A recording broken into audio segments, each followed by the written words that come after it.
देखिए, अविरतता का सिद्धांत आपने पूछा है। अविरतता के सिद्धांत में पहला पॉइंट तो यह हम कहेंगे कि अविरतता का सिद्धांत द्रव्यमान संरक्षण के नियम पर आधारित होता है। अविरतता का सिद्धांत किस पर आधारित होता है? द्रव्यमान संरक्षण के नियम पर आधारित होता है। दूसरा, अब इसका सिद्धांत क्या है? किसी असमान परिच्छेद की नली में बहने वाला जल जब वह धारा रेखीय प्रवाह में बह रहा हो तो नली के अनुप्रस्थ काट का क्षेत्रफल व नली में जल के वेग का गुणनफल क्या होता है? नियत रहता है। तो अनुप्रस्थ काट का क्षेत्रफल और जल के वेग का गुणनफल क्या होता है? नियत रहता है। ये तो आपका सिद्धांत हो गया।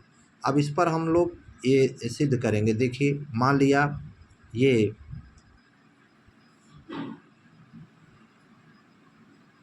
असमान परिच्छेद वाला नली है और समान परिच्छेद वाला नली है। असमान का मतलब एक तरफ अधिक इसका क्षेत्रफल है, एक तरफ क्या है? कम है। और इसमें जल यहाँ मैंने मान लिया है ए सिरे से बी सिरे की ओर बह रहा है, जिसका द्रव्यमान मैंने इधर माना है m1 और इस सिरे का क्षेत्रफल हमने a1 मान लिया। ए सिरे का वेग जो है वह v1 मान लिया। दूसरे सिरे पर मैंने b पर द्रव्यमान m2 माना है और वेग a2 माना, वेग v2 माना है और क्षेत्रफल a2 माना है। अब यहाँ से जो जल बह रहा है वो दूसरे सिरे से निकल रहा है और जल का घनत्व हमने मान लिया है ρ, ये मान लिया। अब आइए देखते हैं समीकरण हम कैसे सिद्ध करेंगे। पहला तो यह देखिए, द्रव्यमान संरक्षण का नियम क्या है? द्रव्यमान संरक्षण का नियम यह है कि m1 बराबर m2 होता है। जो द्रव्यमान यहाँ से जितना जल यहाँ से प्रवेश कर रहा है, जितना द्रव्यमान इसका यहाँ है उतना द्रव्यमान इधर निकलेगा। आइए देखते हैं। ए सिरे पर हमने क्या लिया? ए सिरे पर मैंने प्रवेश करने वाला द्रव 1 सेकंड में v1 दूरी तय करता है। v1 का मतलब क्या हुआ? वेग। वेग का मात्रक क्या होता है? वेग का मात्रक मीटर प्रति सेकंड। वेग का मात्रक क्या होता है? मीटर प्रति सेकंड। इसका मतलब क्या हुआ? इसका मतलब यह हुआ कि 1 सेकंड में वह v1 मीटर दूरी तय करता है। 1 सेकंड में v1 मीटर दूरी तय करेगा। v1 का मतलब, वेग का मतलब यही होता है कि वह 1 सेकंड में v1 दूरी तय करता है। इसीलिए तो मीटर प्रति सेकंड लिखा जाता है। मीटर प्रति सेकंड का मतलब यही है, 1 सेकंड में उतना मीटर दूरी करता है। जैसे मैंने 5 मीटर प्रति सेकंड लिख दिया। जैसे मैंने मान लीजिए एक उदाहरण हम लेते हैं, 5 मीटर प्रति सेकंड मैंने लिखा, तो 5 मीटर प्रति सेकंड का क्या मतलब हुआ? 1 सेकंड में वह 5 मीटर दूरी तय करता है। इसका मतलब हुआ कि 1 सेकंड में वह v1 दूरी तय करता है। तो द्रव का आयतन क्या होगा?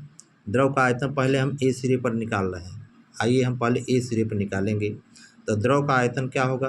क्षेत्रफल गुणित दूरी होता है। क्षेत्रफल गुणित क्या होगा? दूरी। तो क्षेत्रफल क्या है?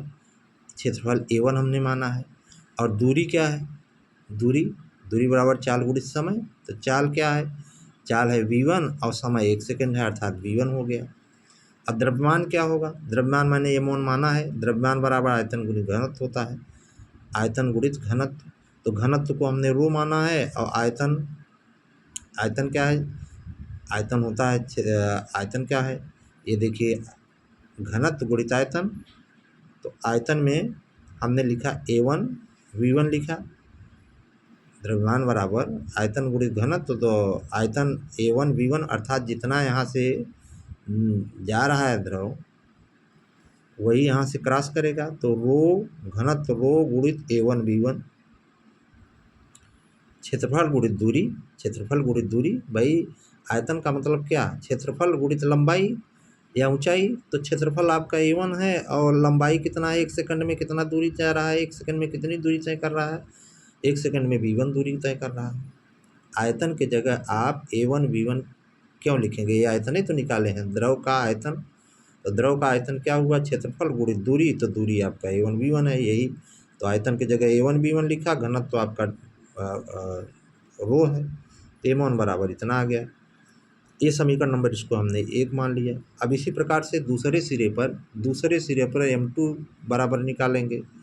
तो दूसरे सिरे पर m2 बराबर क्या हो जाएगा? m2 बराबर वही रो a2 v2 तो अब हम जानते हैं द्रव्यमान ऊर्जा संरक्षण का नियम, द्रव्यमान संरक्षण का नियम क्या है, m1 बराबर m2 है, तो m1 बराबर m2 यहाँ मैंने लिखा।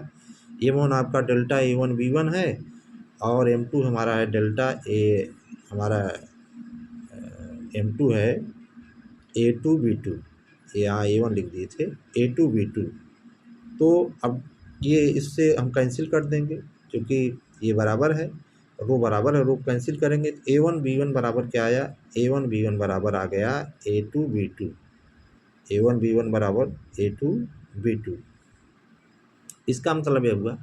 अच्छा एक बात और हम यहाँ स्पष्ट कर दें, मान लीजिए यहाँ, मान लीजिए यहाँ हम कोई क्षेत्रफल ले लें, A3 ले लें, A3 B3 ले लें, तो A3 B3 भी इसी के बराबर हो जाएगा, A3 B3 भी बराबर हो जाएगा। और कोई लेना चाहते हैं और कोई ले लेंगे तो वो भी A4 B4 भी बराबर होगा।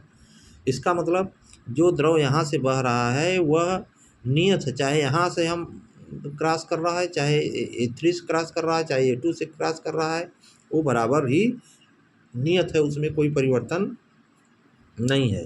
इसलिए A इंटू B बराबर हो जाएगा नियतांक, और यही अविरतता का सिद्धांत है, अविरतता का यही समीकरण है। इसमें फिर जहाँ कन्फ्यूजन हो उसको दोबारा पूछिए।